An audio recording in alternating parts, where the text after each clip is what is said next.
Morir para vivir. Y uno dice, pero yo no entiendo, ¿cómo es esto de morir para vivir? Eso no lo entiendo. Qué difícil. ¿Cómo voy a morir para vivir? Y entonces me puse a estudiar.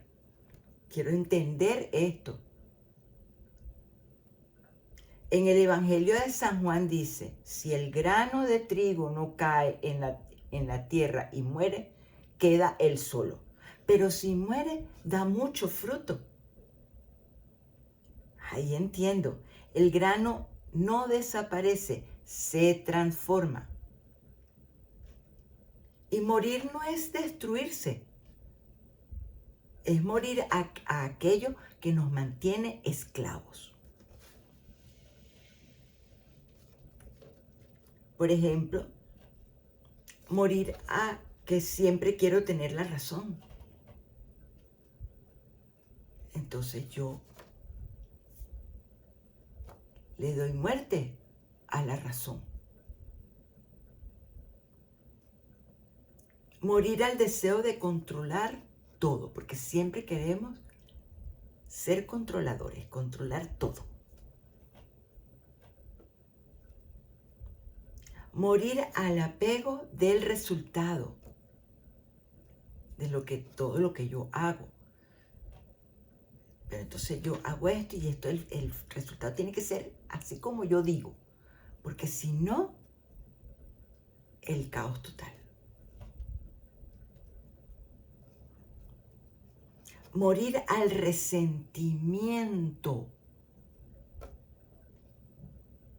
¿Y por qué el resentimiento? Porque no hay perdón.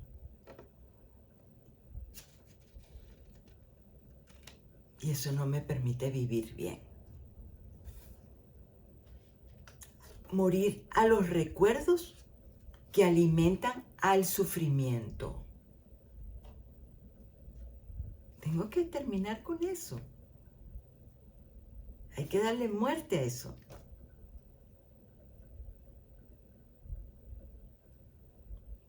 Morir a la ansiedad del futuro, pensando en el futuro. Entonces estoy pensando en recordándome del pasado y pensando en el futuro. Y me olvido del presente. Que el futuro está en el presente, en el ahora.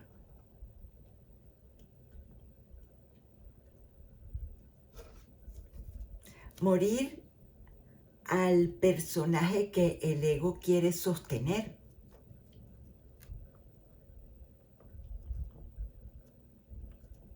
Y cuando sucede esto de que dejo morir para poder vivir, nace una vida nueva, que es la paz.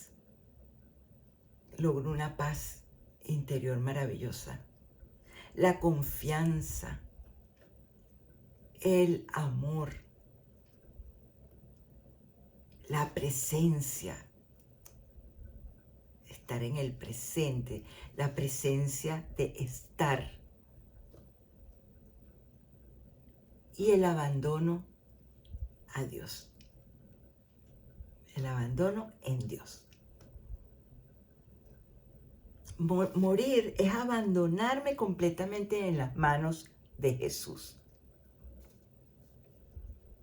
Y cuando dejo de aferrarme al control, descubro que la verdadera vida no consiste en mi voluntad,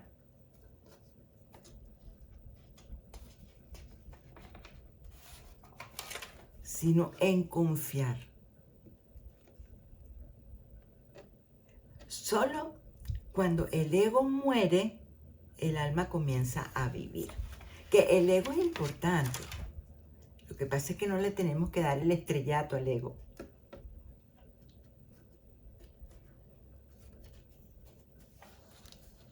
Es elegir la paz antes que la victoria. Después está en la enseñanza de San Pablo en la carta de los Gálatas.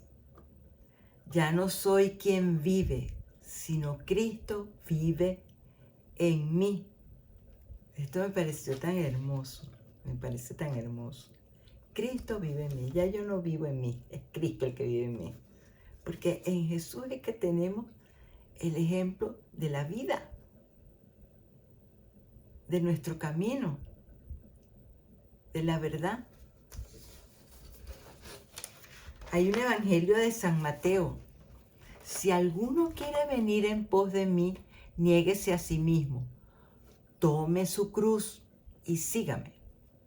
Porque quien quiera salvar su vida la perderá, pero quien pierda su vida por mí la encontrará. Y uno dice, ¿cómo es esto?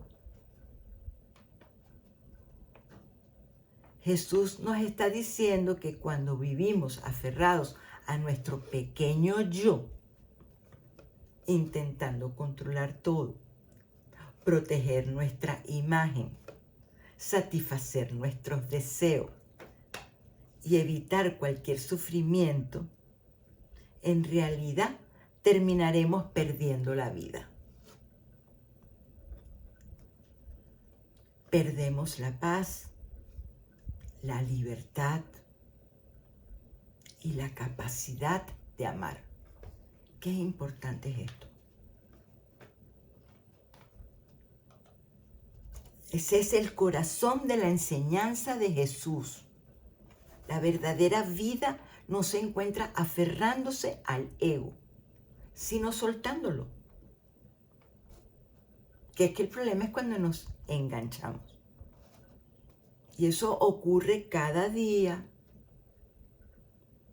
Y cada día que eliges el amor por encima del orgullo. La confianza por encima del miedo. Y la paz por encima de la necesidad de tener el control. Y entonces sí podemos vivir. Y vivir en paz. Ahora, ¿qué significa que el ego muere? O sea, uno dice, pero ¿cómo es esto? El ego es esa parte que se identifica con el miedo, el orgullo, la necesidad de controlar, la comparación. Vivimos comparándonos con los demás. Y el apego. Cuando el ego muere, esas identificaciones pierden fuerza y emerge una forma de vivir más libre, que es maravilloso. Logramos la libertad. Por ejemplo, el ego se manifiesta cuando necesita tener siempre la razón, como habíamos dicho. Ese es el ego. Busca constantemente la aprobación de los demás. O sea, yo tengo que esperar qué opinan los demás de mí. Y vivo en función de la aprobación de los demás. Cuando me ofendo con facilidad, soy susceptible a todo. Eso es el ego, que lo tengo a lo máximo. Oye, tú sí estás susceptible. Cuando uno está susceptible, que todo me molesta, todo me ofende, es porque tengo el ego muy alto. Cuando se aferra al pasado y revive viejas heridas. Eso es, ya uno cae en victimizar, porque es volver a repetir y repetir lo mismo, porque me gusta vivir en ese sufrimiento. Vive preocupado por el futuro, quiere controlar el resultado de todo, eso ya lo habíamos dicho. Se identifica con el éxito, con el fracaso, o sea, si tengo éxito, si tengo fracaso, con los bienes que tengo o la imagen que proyecto. Ese es el ego. Entonces la muerte del ego consiste en dejar de alimentar esas tendencias. Y eso es maravilloso. Eso nos libera muchísimo. Y no es una muerte física, sino una transformación interior. Y esto se relaciona con las palabras de Jesús sobre negarse a sí mismo. No al yo egoísta para vivir desde el amor, la humildad y la confianza en Dios. Y desde la psicología de Carl Jung, psicólogo, psiquiatra, médico suizo, el ego no es algo malo. Es el centro de la conciencia y es necesario para funcionar en el mundo. El objetivo no es destruirlo, sino que deje de creerse el centro de todo. Ahí está el problema. Y se ponga al servicio del sí mismo, del self, que es nuestra esencia. O sea, el ego tiene que ponerse al servicio de mi esencia, que representa la totalidad de la persona. Esto lo dice Carl Jung. Y morir al ego no es dejar de ser quien eres, es dejar de ser quien creías que eras. Es soltar el miedo, el orgullo, la necesidad de controlar, para que pueda manifestarse tu verdadera naturaleza, que eso es maravilloso. Creada para amar y confiar en Dios. Vale la pena morir para vivir. Y con todo mi cariño me despido. Hasta la próxima.